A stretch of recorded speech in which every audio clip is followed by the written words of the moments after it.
For most of my life, I lived in the capital city, but a few years ago, I decided to move to a quieter area near a beautiful lake. It was a big change, but I needed it. My job allowed me to work remotely, so I didn't need a car. Plus, the train ride to the city was only about 2 hours, which wasn't bad when I needed to visit for work or see friends. The train rides were usually peaceful, giving me time to work on my laptop or just enjoy the scenery. But there was this one trip that I'll never forget. It started like any other day. I boarded the train, found my reserved seat in the first-class intercity section, and settled in for the journey. Now, you need to understand something about our train system. We have different classes and sections, including a special intercity part that's a bit fancier.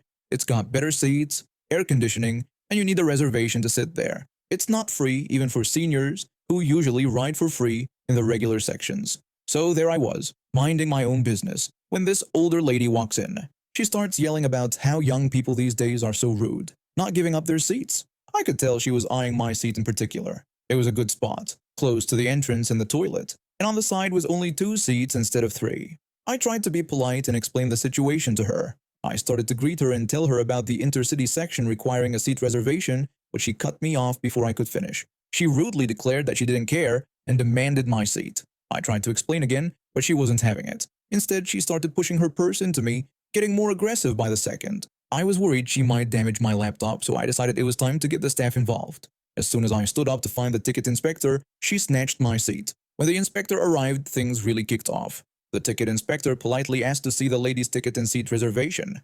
The lady angrily responded that she didn't need a reservation because she was a senior citizen who rode for free. The inspector calmly explained that even though she was a senior, this was the intercity section, where everyone needed a reservation regardless of age. The lady then complained about the lack of respect for elders these days. The inspector tried to explain the rules, but Karen just got more agitated. She started complaining about the air conditioning, but refused to move to a different part of the train.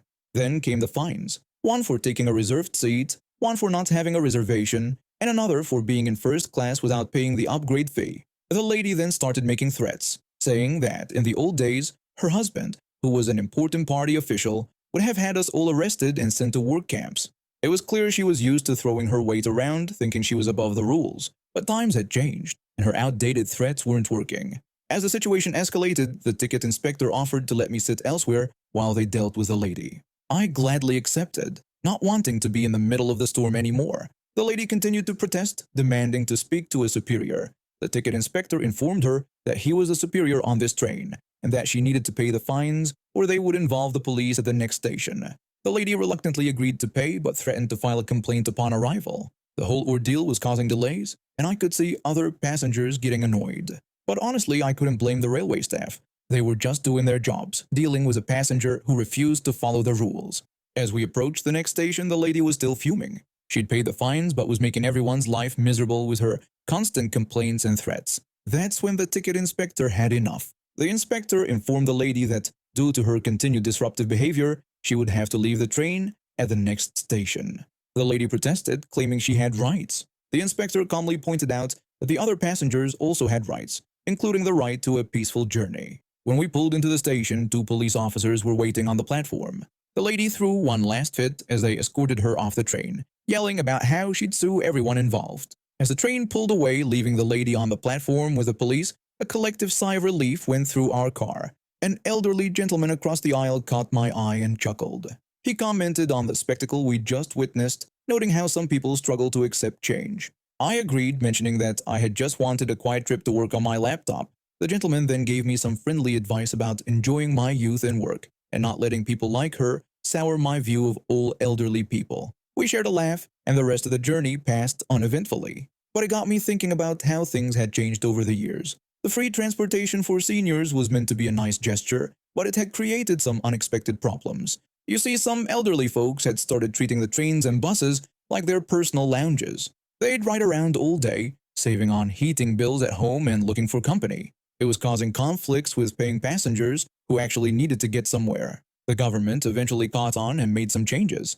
They added a small fee for certain long-distance trains, which even seniors had to pay. They also created a discount club for regular passengers, which actually made things cheaper for a lot of us frequent travelers. First, some background. I struggle with agoraphobia, which means I have frequent panic and anxiety attacks. Because of this, I rarely leave my apartment. and even small tasks can be incredibly stressful for me. Luckily, I have a childhood friend who lives in the same apartment complex. He's in charge of maintenance for this and several other buildings, so the management knows about my condition. Let's call him my friend. A couple of months ago, I decided to get a kitten to keep me company. I named him Hobbs, after Calvin and Hobbes. Little did I know, this adorable bull of fur would become the center of a ridiculous drama. A few weeks after I brought Hobbs home, my friend's son heard about the kitten and brought over a group of kids to play with him. One of the kids, let's call him the neighbor boy, kept saying how much he wanted to keep Hobbs. He even asked me if he could have him. I said no, of course, thinking he was just joking around. But then things got weird. The neighbor boy started showing up at my door every single day, knocking repeatedly, about 20 times a day. My friend's son, bless him, knew about my condition and would often pull the neighbor boy away. I was grateful for that, but the constant disruptions were still taking a toll on me. One day, I woke up to find my back door wide open. Panic set in immediately. Hobbs was gone, and I fell into an anxiety attack. Once I calmed down, I hoped he'd come back on his own, but I also started trying to figure out who had broken into my apartment. My friend, being the neighborhood expert, pointed out that the couple living behind me had a camera watching their car, which happened to be right next to my back door. He asked them if they could check the footage, and they were happy to help. Now I had my suspicions about the neighbor boy, but I didn't want to accuse a child without proof. Good thing I waited, because it wasn't him who came into my apartment. It was his mother, the Karen of our story. The camera footage showed her opening my back door, walking straight in, and coming out moments later with my cat. The neighbors even checked the previous nights and saw that she had been trying my door every night for several days. I know many people would say I should have called the police immediately, but please understand, this situation was already incredibly stressful for me, and getting the authorities involved would only make it worse. Instead, my friend and I decided to confront Karen directly.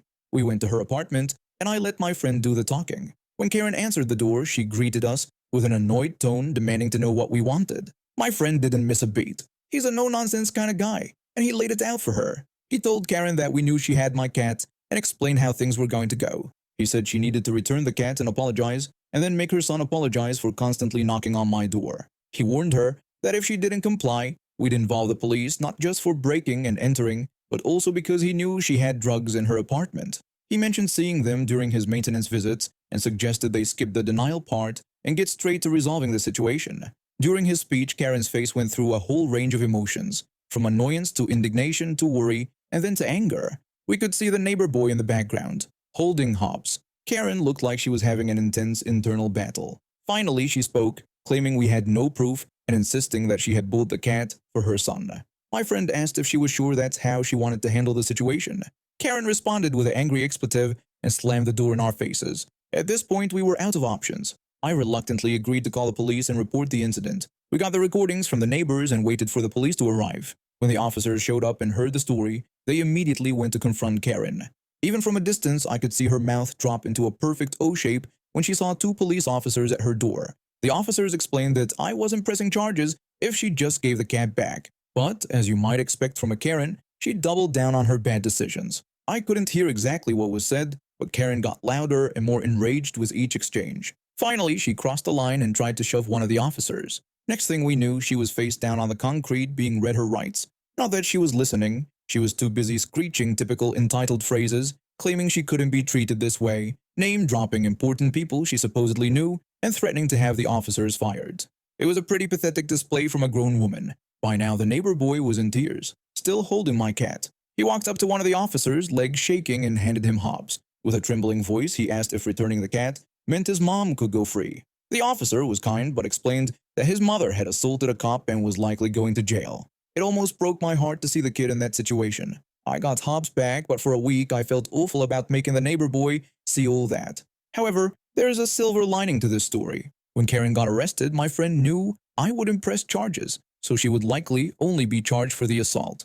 That's why he decided to inform management, who then pressed charges on my behalf for breaking and entering into one of their properties, as well as drug trafficking out of another property. Long story short, Karen ended up in prison. But here's the happy ending for her son. Apparently, his dad had lost a very long custody battle a couple of years prior. This incident naturally meant that he now had custody. My friend met him once when they came to get the neighbor boy's things from Karen's apartment, and he said the dad was a very nice man, the polar opposite of the boy's banshee of a mother. It turns out Karen had gained full custody mainly by lying, but now the neighbor boy will be raised by a competent and rational adult. Sometimes karma works in mysterious ways. I'm still working on my agoraphobia, but Hobbs has been a great comfort. I mean, I'm just a regular guy trying to stay in shape. I've been going to this gym for years now, ever since I moved to the city for my job in marketing. It was a nice routine. Wake up early, hit the gym before work, then start my day feeling energized. But everything changed when that entitled jerk showed up. About a month ago, I was doing my usual morning workout, minding my own business on the treadmill, when I heard this shrill whistle. At first, I thought it was some new fitness class or something. But then I saw him. This guy struts in like he owns the place, decked out in fancy workout gear that probably cost more than my monthly rent. He's got a whistle around his neck, a clipboard in one hand, and get this, two burly dudes in black t-shirts that say security following him around. I watched as he marched up to this poor woman using one of the weight machines. The entitled guy told her to leave, claiming it was his scheduled time for the equipment. The woman was confused and asked for clarification. He explained that he had a strict workout schedule and the machine was part of his routine, so she needed to find something else to use. When she protested and asked to finish her set, he refused, saying his time was too valuable to wait. Then he actually asked his security to escort her away from the machine. One of the security guys actually stepped forward and gently, but guided the woman away from the machine. She looked around, probably hoping someone would step in, but everyone was too shocked to react. That was just the beginning. Over the next few days, this guy's behavior got even more ridiculous. He started handing out these ridiculous tickets to people using his equipment. They looked like those parking violation slips, but with stuff like unauthorized use of entitled members' leg press written on them. One day I was using the rowing machine when he approached me. He told me I was violating his schedule. I tried to reason with him, saying it was a public gym and he couldn't claim equipment for himself. He insisted that he could, explaining that he paid a premium membership fee for priority access to all equipment. When I pointed out that no such membership existed, he claimed he'd made a substantial donation to the gym in exchange for special privileges. Before I could argue further, he blew his whistle, and one of his goons started walking towards us. Not wanting to cause a scene, I just shook my head and walked away. But I was fuming inside. The next week, things escalated even further. This entitled jerk hired a personal trainer, not for himself, mind you, but to follow other gym members around and critique their form. I was doing some bench presses when I heard a voice next to me. The trainer criticized my form, telling me my elbows should be at a 45-degree angle and questioning if I even lifted. I was shocked and asked for clarification. He explained that his client had tasked him with ensuring proper form throughout the gym, supposedly to prevent injuries. When I realized he meant the entitled guy, the trainer defended him, calling him a valued member who cared about others' fitness. The trainer brushed off my concerns and threatened to report me for unsafe lifting practices if I didn't correct my form. At this point, I'd had enough. I marched straight to the gym manager's office and explained everything that had been going on. To my relief, he seemed just as appalled as I was. The manager admitted he knew there were some issues but hadn't realized how bad it had gotten. He promised to take care of it right away. Finally, someone was going to put a stop to this madness. The next day, I arrived at the gym to find the entitled guy in a heated argument with the manager near the front desk. The entitled guy was outraged that his membership was being revoked and demanded to know if the manager knew who he was. The manager calmly explained that his behavior had been disruptive and inappropriate, citing numerous complaints from other members as the reason for terminating his membership. The entitled guy didn't back down, claiming he had rights and accusing the gym of violating his fitness freedom. To everyone's disbelief, he then called a lawyer right there in the middle of the gym. He demanded the lawyer come immediately, claiming the gym was infringing on his constitutional right to work out. The whole situation was so absurd that I couldn't help but burst out laughing. And you know what? That seemed to break the tension in the room. Soon, other gym members started laughing too. The entitled guy's face turned beet red as he realized how ridiculous he sounded.